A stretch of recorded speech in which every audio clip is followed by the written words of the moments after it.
Yo, what's going on, guys? It's J Mass, and I'm back again with another dope New England adventure. So I think today's abandoned exploration is going to be a relatively brief one. I don't think there's too much to see on this property, but it's still a really interesting abandoned site nonetheless, and I want to bring you guys here with me. This is actually another site that a viewer told me about a couple months back, and I figured I'd come check it out. So to the viewer who told me about this site, thank you so much. I would not have known about it otherwise. But anyways, we are currently in the town of Templeton, Massachusetts. And here in Templeton, there's an abandoned factory. You can see it right behind me, this abandoned factory. Now, this thing was built in 1910, and it was part of the Temple-Stuart Company, which was a wooden furniture manufacturer. And they operated for many, many decades, all the way up until 1993, when they closed down. Now, after that, the American Tissue Mills of Massachusetts purchased them, but that was very short-lived because they eventually went bankrupt. And by 2002, this was handed over to the Environmental Protection Agency, the EPA, for a major cleanup process. And if you know me, and if you know my many videos on the channel, I have visited many former and current EPA cleanup sites. Basically, there was a lot of hazardous waste and material on this property, including contaminated topsoil and asbestos. So it's a very dangerous and hazardous site. I don't think as much so as it was in the early 2000s. As I mentioned, cleanup began in 2002. I think cleanup's long been done, but still quite a dangerous location. And most of the buildings have been demolished and razed. There's only a couple left, including this factory behind me, which is essentially just a empty shell of a building. So there's really not too much to see inside, but still I want to bring you guys here with me. This abandoned Temple-Stuart Company factory here in Templeton, Massachusetts, in the village of Baldwinville. But we're going to get into it shortly. As always, guys, if you love checking out abandoned sites, urban exploration, and exploring New England, I'm always doing that on the channel, so feel free to subscribe to the channel. Or you can follow me on Instagram at JMassOfficial. That's at JMassOfficial. And one interesting thing, by the way, guess what I recently got? I recently got a drone. Check this out. A DJI Mini 4 Pro. And I figured before we get into the exploration, let's take it for a spin, see what it's looking like from the bird's eye view above.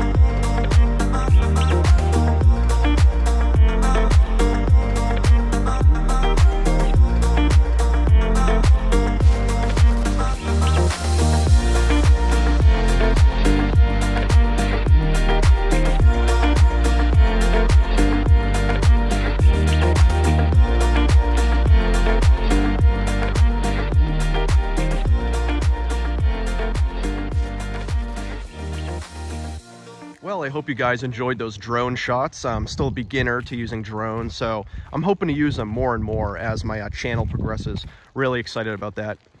But anyways, we're going to get right into it and start exploring the former Temple-Stuart Company building here in Templeton, Massachusetts. And you can see right in front of us, this is the structure. It is massive, but it's also massively tagged in graffiti. A lot of people have gone to this long before I have. I assume it's a pretty well-known local spot, but there's really not too much inside. It really is just a massive empty shell of a building. There's literally nothing inside. So like I said, it's going to be a relatively brief exploration, but I still want to bring you guys here. I just love documenting abandoned sites no matter what's inside. The other thing that's pretty cool is there's also an abandoned water tower all the way over there. Check that out. I don't think there's a way to get up to it. Like, I don't think we can climb to the top, but we'll definitely still go and check it out. And there's a couple other buildings over there. I don't think there's much in those either, but we'll check those out after. But I think we're going to start with this building right here, the main one, the factory building. As I mentioned, this place was built in 1910 for the Temple-Stuart Company. They were a wooden furniture manufacturer, and they operated for many, many decades until 1993. They were later purchased by the American Tissue Mills of Massachusetts. But nothing was really done after that. They filed for bankruptcy, and by 2002, this was handed over to the EPA. And as I alluded to, not too much in here, this is really what's left of the building. It's just a massive hulk of a building. And it really is massive. This is genuinely a huge building. I don't know how well it shows on camera, but this place is big.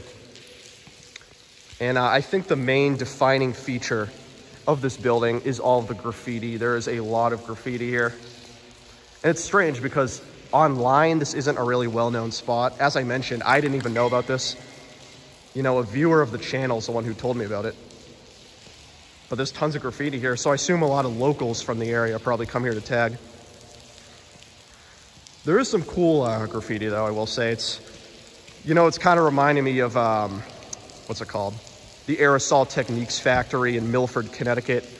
Basically just an empty shell of a building, but used today as a canvas for graffiti artists and street artists. They're pretty cool, though. I think we'll just wander around for a little bit, see what's going on.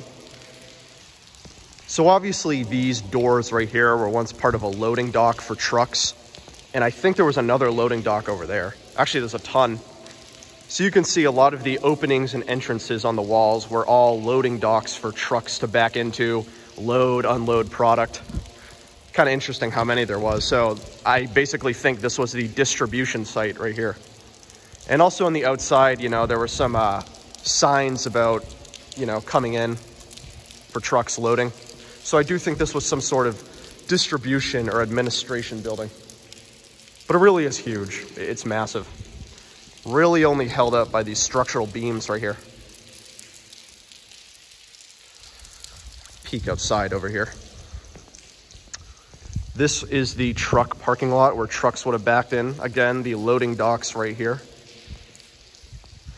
And other than the couple of buildings that are scattered around, I believe 3 in total, plus the water tower, the whole entire property, the 23-acre property, is completely empty. It's vacant. And I'll show you in a second. We're going to walk out this large door right here. I'll show you what I mean. There's a lot of just empty asphalt and concrete. Because as I mentioned, when the EPA was doing cleanup work here in the early 2000s, they demolished a lot of the buildings. There used to be way more buildings on the property, but they were all demolished. Like right here, check this out. You can see at one point, this served as a foundation for another building.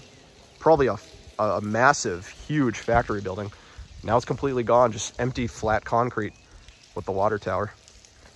So the EPA really did clean this place up to the point where there's not much left behind.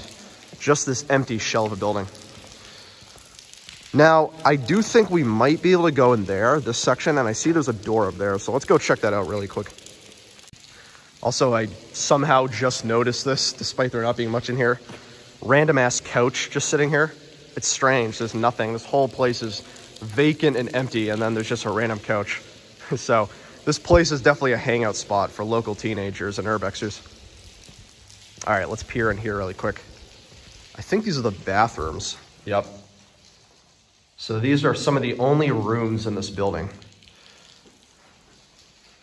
Yep, random bathroom stall right here. Let's peek into this one. I assume probably the same. Oh no, this is like utility or piping. Yeah, some sort of pipe room. And let's peer in here.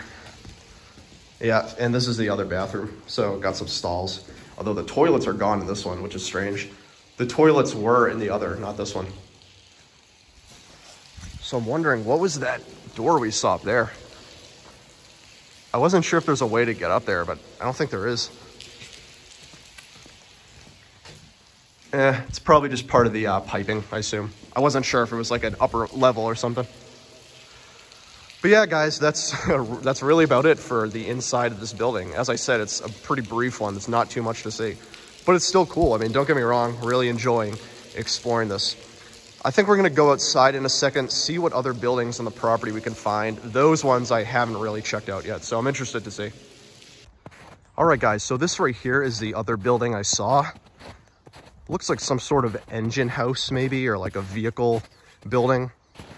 Like the way it looks like they probably stored some sort of vehicles in here, or trucks. Not entirely sure, and I'm also not entirely sure if we can even get inside. There clearly is an interior, but I don't see a way in, at least from the front. Guess we'll walk around a second, see what's going on. But this is pretty cool. It kind of reminds me of like a fire engine house, you know what I mean? A fire truck building. Just because of the brick and the look. Just kind of gives me that vibe. Looks like we can actually peer inside here. Let's take a look. That's pretty cool. There actually is quite a bit of stuff in here. Well, I'm gonna head in this little hole right here, so I will meet you guys inside. All right, guys, we are officially inside this little brick house, and I gotta say, I'm pleasantly surprised, to be honest. I honestly didn't think any of the buildings on the premises would be full of stuff. I thought they'd all be empty husks and shells, like the first one we explored. I really didn't think there'd be much in here. So, again, pleasantly surprised about that. There's actually quite a bit. This is catching my attention. It looks like someone actually set up a makeshift tire swing, which is actually kind of cool to see. That's dope. I love tire swings. I didn't bring my tripod today, though, unfortunately, so you're not going to see me on the tire swing. Normally, I would. Believe me, I normally would. All right, what do we got going on here? I keep seeing a ton of these things. I'm not really sure what these are. I thought it was metal at first, but maybe it is metal, or what does that say? American Tissue Mills of Massachusetts. So these were manufactured by the American Tissue Mills of Massachusetts, which, as I mentioned, is the company that purchased the property after Temple-Stuart went out of business, but I'm not really sure what these are specifically. If anyone knows, let me know in the comments. I'm really interested. I see them everywhere, these little spool-looking things, and I guess that's my guess. Maybe it was used to, like, hold paper or tissue.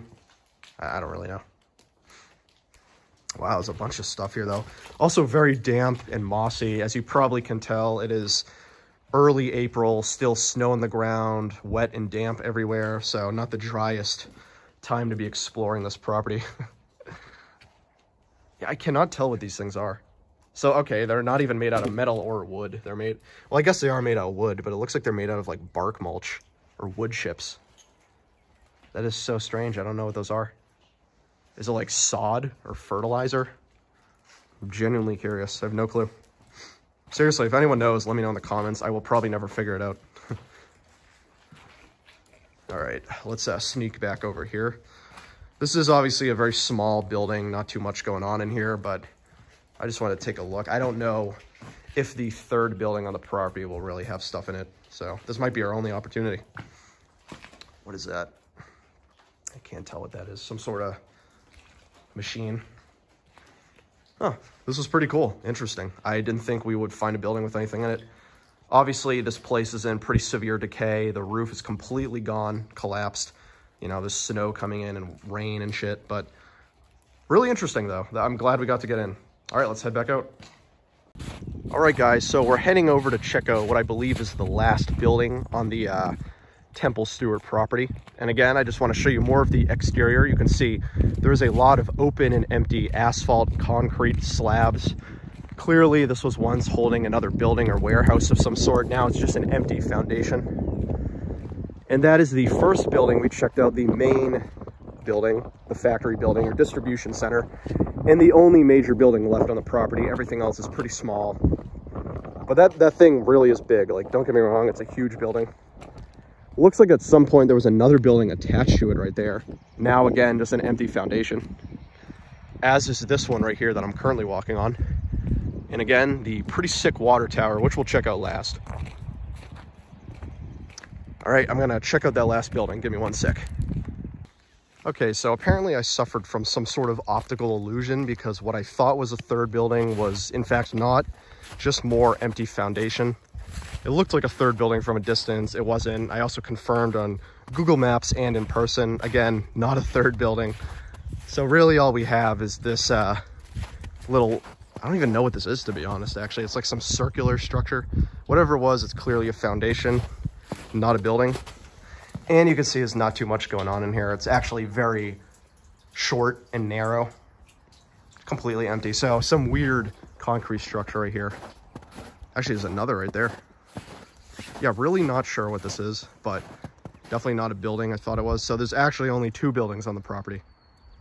The engine house, what I believe is an engine house, and that one over there, the distribution center. Those are the only two buildings on the property.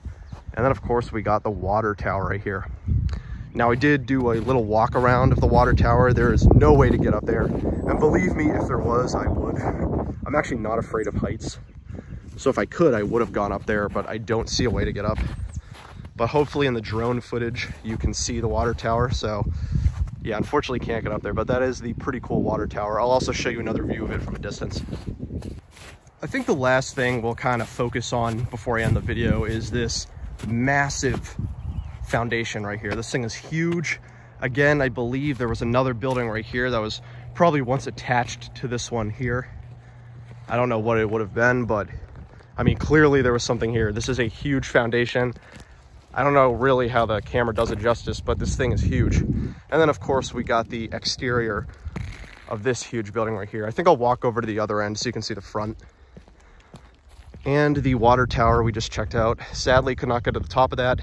Although I do see graffiti at the top, so clearly people have. But that's kind of cool. You don't see abandoned water towers like that often. I think I only have like one time. Where was it? It was at Yorkland Mills in Delaware. Yeah, there was an abandoned water tower there. That was pretty cool. But yeah, pretty interesting site, I gotta say, the Temple-Stuart Company building here in Templeton, Massachusetts. Built 1910, abandoned 1923. You know, it's interesting because I've been to a lot of EPA cleanup sites. The really severe ones are usually referred to as Superfund sites. This, from my research, was not a Superfund site. It was just they were just doing a cleanup here, but I don't think this was ever designated as a Superfund site, which I have been to a couple abandoned Superfund sites. Those ones have some serious hazards, like Iron Horse Park in Billerica, Massachusetts, Keddy Mill in Windham, Maine. Those are Superfund sites. All right, and this right here is the front loading dock of the building. Check this out. It is a pretty huge building, I gotta say. Yep, trucks would have parked here, loaded. You can actually see a sign right over there. It might be hard to read, but it says shipping and receiving. This is the shipping and receiving unit right here. Really cool stuff, guys. Hey, thank you guys for joining me. I've been J-Mass as always, and this has been another dope New England adventure. And today we checked out the abandoned Temple-Stuart Company building here in Templeton, Massachusetts, in the village of Baldwinville. This was a really interesting place. As I stated, it was built in 1910, operated for many decades until 1993 when it closed down, was later purchased by the American Tissue Mills of Massachusetts, and then handed over to the EPA in the early 2000s. And a massive cleanup process came into being over here. A lot of buildings were demolished, topsoil was removed, you know, contaminated topsoil with PCBs and such. And really all we have left is this massive husk of a building with graffiti everywhere, and that little brick building we saw earlier. Oh, and the water tower. Otherwise, not too much on this property, but still a cool one to explore. You know, no matter what's inside, no matter how big, how small, I love exploring abandoned buildings. I'm not picky about them, and I really enjoyed checking this one out. And I hope you guys did too, and shout out to the viewer who told me about this. I appreciate you. I would not have known about this otherwise. But yeah, guys, I've been J-Mass as always here in Templeton, Massachusetts. If you love checking out abandoned sites, urban exploration, and exploring New England, I'm always doing that on this channel, so feel free to subscribe. Or you can follow me on Instagram at JMassOfficial. That's at JMassOfficial. But yeah, this was the abandoned Temple-Stuart Company building, and I also hope you guys enjoyed my little drone flight at the beginning. I'm excited to start using drones more often on this channel. It's something I've wanted to get into for years now. But I'll catch you guys in the next one. See you later.